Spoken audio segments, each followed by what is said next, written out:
नमस्कार दोस्तों, मैं उमाकांत यादव आप सभी लोगों का स्वागत और अभिनंदन करता हूं आपके अपने YouTube channel career competition classes के ऑफिशियल YouTube चैनल पर।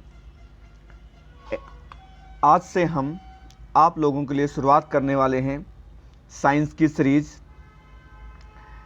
की सीरीज में, जिसमें सबसे पहले हम आपको बताएंगे फिजिक्स के बारे में। फिजिक्स के सारे टॉपिक्स एक एक करके समझेंगे हम लोग। इसके बाद बायो के और इसके बाद केमिस्ट्री के, तीनों के सीरियल वाइज समझेंगे। आज हम लोग बात करेंगे डायरेक्ट सीधे फिजिक्स की। अब देखिए, फिजिक्स से जहाँ जहाँ से क्वेश्चन सिर्फ बन सकते हैं, सिर्फ उन्हीं टॉपिक्स को देखा जाएगा। ज़्यादा समय ना दे करके सीधे उन टॉपिक्स पे ज़्यादा समय दिया जाएगा जहाँ से प्रश्न ज़्यादा बन सकते हैं। तो बात करें अगर फिजिक्स की, फिजिक्स क्या होती है, भौतिक विज्ञान क्या होती है, अगर इसकी बात करें तो फिजिक्स की अगर बात करें तो विज्ञान की वह शाखा जो द्रव्य और ऊर्जा के मध्य परस्पर संबंधों का अध्ययन करना होता है। यानी कि विज्ञान की वह शाखा द्रव्य ऊर्जा के मध्य परस्पर संबंधों का अध्ययन करना क्या कहलाता है? आपका भौतिक विज्ञान यानी कि फिजिक्स कहलाता है। आगे अगर बात करें हम तो द्रव्य उस वस्तु को कहते हैं जो स्थान घेरती है। याद रखिएगा, द्रव्य वह होता है जो स्थान घेरता है, जिसका भार होता है तथा जो हमारी ज्ञानेंद्रियों द्वारा महसूस कर सकते हैं, तो वो क्या होता है? द्रव्य होता है। यानी कि अब बात करेंगे द्रव्यमान यानी मास की बात करेंगे। अब द्रव्यमान की अगर बात करें तो द्रव्यमान क्या होता है? किसी वस्तु में पदार्थ की मात्रा द्रव्यमान कहलाती है। यानी कहने का मतलब किसी वस्तु की जो पदार्थ की जो मात्रा है, उसी को क्या कहा जाएगा? उसी को कहा जाएगा पदार्थ की मात्रा को द्रव्यमान। यह सदैव नियत रहता है। ये हमेशा क्या होता है? ये हमेशा नियत रहता है। ये कभी ना चेंज होने वाला है। ठीक है, कभी ना चेंज होने वाला है। आगे बात करें भार, यानी कि इसके वेट की बात करेंगे, भार की बात करेंगे, तो वह बल जिसे पृथ्वी किसी वस्तु को अपनी ओर आकर्षित करती है, उसे क्या कहेंगे? भार कहेंगे, यानी कि वेट कहेंगे। ओके, वह बल जिससे पृथ्वी किसी भी वस्तु को अपनी ओर यानी कि अपनी ओर आकर्षित अगर करती है, तो सीधी सी बात है वो क्या हो जाएगा? वो आपका हो जाएगा वेट हो जाएगा। ओके, चलिए आगे बात करेंगे। अगर वेट की बात करें तो वेट का जो फार्मूला होता है W बराबर mg होता है। W बराबर mg, जहाँ m क्या है? द्रव्यमान है यानी मास है। g क्या है? गुरुत्वीय त्वरण है। g जो है एक कांस्टेंट होता है जिसकी वैल्यू आपको पता होनी चाहिए। आगे बात करेंगे। आगे आपका जो दिया हुआ है, भार का मान गुरुत्वीय त्वरण पर निर्भर करता है। अभी मैंने बताया आपको, भार का जो मान होगा यानी कि वेट का जो वैल्यू होगी, वो हमेशा गुरुत्वीय त्वरण पर निर्भर करेगा। इस त्वरण का मान भूमध्य रेखा से ध्रुवीय क्षेत्रों की ओर जाने पर बढ़ता है। ये एग्जाम में पूछता है, ये भी ध्यान रखिएगा बच्चों। कह रहा है कि इस त्वरण का मान भूमध्य रेखा से ध्रुवीय क्षेत्रों की ओर जाने पर क्या होता है? बढ़ता है।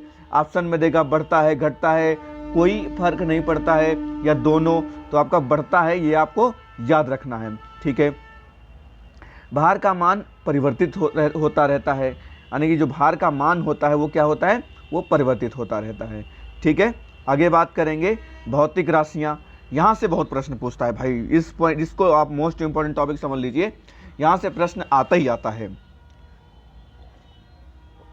अगर बात करें भौतिक राशियों की, तो भौतिक राशियां आपकी दो प्रकार की होती हैं। पहली आपकी होती है अदिश राशि, दूसरी होती है आपकी सदिश राशि। अदिश राशियों की अगर बात करें तो वे भौतिक राशियां जिन्हें व्यक्त करने के लिए केवल परिमाण की आवश्यकता होती है। एग्जाम्पल समय, दूरी, चाल, घनत्व, ऊर्जा, शक्ति, वो ये सब क्या हो जाएंगी? आपकी अदिश राशियां हो जाएंगी। अब बात करेंगे हम लोग कि सदिश राशियां क्या होती हैं। अब सदिश राशियों में क्या आपको याद रखना है कि सदिश राशियां वे राशियां होती हैं जिन्हें व्यक्त करने के लिए परिमाण के साथ साथ में दिशा की आवश्यकता होती है। इस पॉइंट्स पे आपको विशेष ध्यान देना है। यानी कि सदिश राशियां वे राशियां होती हैं जिन्हें व्यक्त करने के लिए परिमाण के साथ साथ में दिशा की आवश्यकता होती है। अब एग्जाम्पल आपको बता देते हैं। फॉर एग्जाम्पल जैसे आपका विस्थापन हो गया, वेग हो गया, बल हो गया, त्वरण हो गया। अब ये एग्जाम्पल किसके हो गए? सदिश राशियों के। तो इस तरीके से आपको सदिश और अदिश का जो डिफरेंस है वो याद रखना है, और साथ साथ में इसके एग्जाम्पल भी आपको याद रखना है। और एग्जाम में आपको हमेशा एग्जाम्पल ही देता है कि विस्थापन क्या है, सदिश राशि है, अदिश राशि है, दोनों है, इनमें से कोई नहीं है, या वेग क्या है, या बल क्या है, त्वरण क्या है। इसी तरीके से एग्जामिनर जो है एग्जाम में आपसे क्वेश्चन पूछता है। इसी तरीके से एक क्वेश्चन मैं आपसे पूछ रहा हूँ, जल्दी से बताइएगा सब लोग कमेंट करके, कि निम्न में से कौन सी एक सदिश राशि नहीं है? ध्यान सुनिएगा, मैं क्या पूछ रहा हूँ आपसे, निम्न में से कौन सी एक सदिश राशि नहीं है? ऑप्शन है आपका त्वरण, वेग, ऊर्जा, विस्थापन। इसको आपको कमेंट करके बताना है इसका आंसर क्या होगा। चलिए आगे बात करेंगे हम लोग अगले क्वेश्चन की। अगला क्वेश्चन हमारा क्या है, इसी में बात करते हैं मात्रक की। अब मात्रक क्या होते हैं? देखिए, मात्रक के बिना कोई भी चीज़ को बता पाना पॉसिबल नहीं है। अगर मात्रक की बात करें तो मात्रक के बिना किसी चीज़ को बता पाना पॉसिबल नहीं है। जब भी आप शॉप पे जाते हो, आपसे कोई भी सामान खरीदते हो या कुछ कहते हो उसको, तभी आपको देता है। आप उससे कहो कि हमें 1 kg शुगर या चीनी दे दीजिए, तुरंत दे देगा। फिर आप उससे कहो हमको थोड़ी चीनी दे दो या ज़्यादा चीनी, तो नहीं समझ पाएगा। तो मात्रक क्या है कि आपके लिए बहुत ही उपयोगी होता है। किसी भी भौतिक राशि के मापन के लिए मात्रक का प्रयोग किया जाता है। मात्रक भी क्या होते हैं आपके? 2 प्रकार के होते हैं। पहला आपका होता है मूल मात्रक, दूसरा होता है आपका व्युत्पन्न मात्रक। मूल मात्रक और व्युत्पन्न मात्रक आपके ये 2 प्रकार के होते हैं। एक एक करके समझेंगे दोनों को। सबसे पहले बताएंगे आपको मूल मात्रक क्या होता है। मूल मात्रक जिन्हें व्यक्त करने के लिए अन्य मात्रों की आवश्यकता नहीं होती है, उन्हें क्या कहेंगे हम लोग? मूल मात्रक कहेंगे। अब मूल मात्रक के अगर एग्जाम्पल देखना चाहें तो क्या हो जाएगा आपका? जैसे आपका द्रव्यमान हो गया, दूरी हो गया, समय हो गया, ये क्या है? अब देखो, द्रव्यमान की अगर बात करें तो द्रव्यमान का मात्रक क्या हो जाएगा आपका? ये kg हो जाएगा। दूरी की मापने की बात करें तो क्या हो जाएगी? मीटर हो जाएगा। और समय की अगर बात करेंगे तो क्या हो जाएगा आपका? सेकंड हो जाएगा। समय को सेकंड में मापा जाता है, दूरी को मीटर में मापा जाता है, द्रव्यमान को किलोग्राम में मापा जाता है। मैंने एग्जांपल जैसे आपको दिया अभी, कि जब भी आप किसी भी शॉप पे जाओगे, अगर उससे कह दो कि हमें थोड़ा आटा दे दो, तो नहीं दे पाएगा। उससे कोई ज़्यादा आटा तो समझ नहीं पाएगा। लेकिन अब उससे जैसे बोलोगे आप मुझे कि आई वांट 5 kg, तुरंत समझ जाएगा। उसमें चीनी लेना है, चावल लेना है, राय, जो भी आपको ले, तुरंत समझ जाएगा। अब आप बात कर लेते हैं हम लोग व्युत्पन्न मात्रक क्या होते हैं। तो देखिए, जैसे आपने समझा मूल मात्रक, उन्हीं के जरिए से आप इसको भी समझ सकते हैं। जैसे वे मात्रक जिन्हें व्यक्त करने के लिए 2 या 2 से अधिक मूल मात्रकों की आवश्यकता होती है, उन्हें व्युत्पन्न मात्रक कहेंगे। फॉर एग्जाम्पल, अब क्षेत्रफल है जैसे, तो क्षेत्रफल यानी एरिया क्या होता है आपका? एरिया होता है लेंथ इंटू विड्थ होता है। अब लेंथ का मात्रक क्या होता है? मीटर होता है। विड्थ का भी मात्रक मीटर होता है। दोनों को मिला देंगे तो मीटर स्क्वायर हो जाएगा। अब देखिए, अब यहाँ पर क्या मीटर क्या है? मूल मात्रक था, जबकि यहाँ पर क्षेत्रफल का क्या हो जाएगा? मीटर स्क्वायर हो जाएगा। अगर वॉल्यूम का पूछें तो मीटर क्यूब हो जाएगा। अगर हम स्पीड का यानी चाल का पूछें तो क्या हो जाएगा? मीटर पर सेकंड हो जाएगा। अब इनमें देखो कहीं ना कहीं आपको मूल मात्रक की आवश्यकता पड़ रही है, तो ये आपके क्या हो जाएंगे? व्युत्पन्न मात्रक हो जाएंगे। ठीक है, अब हम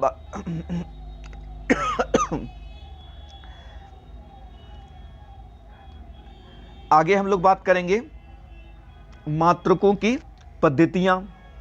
अब मात्रों की अगर पद्धतियों की अगर बात करें तो मात्रों की पद्धतियों की अगर बात करें, सबसे पहले आपको बताएंगे एमकेएस पद्धति।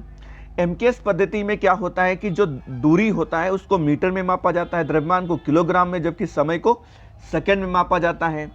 इसी तरीके से अगर हम बात करेंगे सीजीएस पद्धति की, तो उसमें क्या होता है कि दूरी को उसके मीटर से छोटा सेंटीमीटर में मापा जाता है, द्रव्यमान को आपका ग्राम में ही मापा जाता है और समय को सेकंड में मापा जाता है। इसी तरीके से अगर बात करें तो ये पद्धति जो सीजीएस पद्धति है वो कहाँ प्रचलित है? फ्रांस में प्रचलित है। और अगर लास्ट में बताना चाहें आपको, एफपीएस पद्धति की बात करें, दूरी को फीट में मापा जाता है। आपके गाँव में देखे होंगे ज़्यादा ज़मीन खरीदी बेची स्क्वायर फीट में बेची जाती है, द्रव्यमान को पाउंड में, और समय का आपका फिर से वही सेकंड ही रहेगा। ये पद्धति ज़्यादातर जो है वो ब्रिटिश में आपकी मतलब पद्धति प्रसिद्ध है, या कह सकते हो वहाँ उपयोग में लाई जाती हैं। आज़ादी से पूर्व भारत में पद्धति प्रयोग में ली जाती थी। अगर आज़ादी के पहले की बात करें, क्योंकि उस समय भी हमारे यहाँ ब्रिटिश राज था, तो वो लोग इसका क्या करते यूज़ करते थे, लेकिन आज के डेट में इसका यूज़ नहीं किया जाता है। हाँ, गांव में आज के डेट में अगर पुराने लोग हैं उनको पता होता है कि स्क्वायर फीट क्या होता है, आज के लोग तो जान भी नहीं पाएंगे।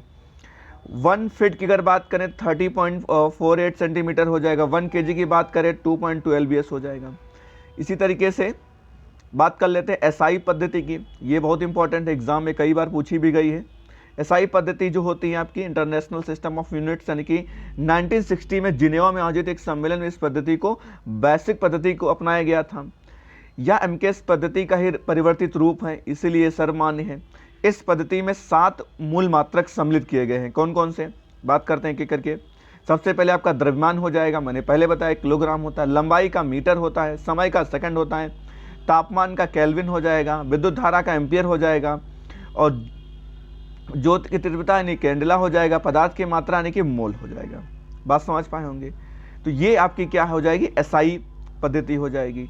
इसी तरीके से जल्दी से कुछ एग्जाम्पल ले लेते हैं। जैसे दूरी के मात्रक की बात करें तो दूरी की मात्रक, दूरी अगर मान लो ज़्यादा दूरी है उसको अगर मापना है तो कैसे मापेंगे, तो उसके लिए एक है, जैसे सबसे पहले है आपका खगोलीय इकाई, यानी कि खगोलीय इकाई जो होती है बहुत ज़्यादा दूरी को मापा जाता है। जैसे एक खगोलीय इकाई पद्धति सूर्य, पृथ्वी और सूर्य के मध्य की औसत दूरी को कहा जाता है। अगर 1 खगोलीय इकाई की बात करें तो 1.4 की power 1.4 into 10 to power 11 metre, ये क्या होती है, एक पृथ्वी और सूर्य के मध्य की औसत दूरी को दर्शाती है। इसी तरीके से एक और होती है मतलब दूरी मापने की इकाई प्रकाश वर्ष। एक वर्ष में प्रकाश द्वारा तय की गई दूरी को ही एक प्रकाश वर्ष कहा जाता है। लाइट ईयर यानी कि आपका 9.46 इंटू 10 टू पावर 15 मीटर हो जाएगा। एक और जान लेते हैं पार्सेक, या दूरी का सबसे बड़ा मात्रक होता है 1 पार्सेक बराबर होता है 3.08 इंटू 10 टू पावर 16 मीटर। इसका प्रयोग खगोलीय पिंडों के मध्य दूरी को मापने में किया जाता है। तो इस वीडियो में इतना ही रखेंगे, फिर हम लोग अगले चैप्टर में हम लोग आपको बताने आएंगे, मतलब लेकर आएंगे आपके लिए मोशन, और इस चैप्टर में इतना ही रहेगा। फिर मिलते हैं नए वीडियो के साथ, तब तक के लिए धन्यवाद।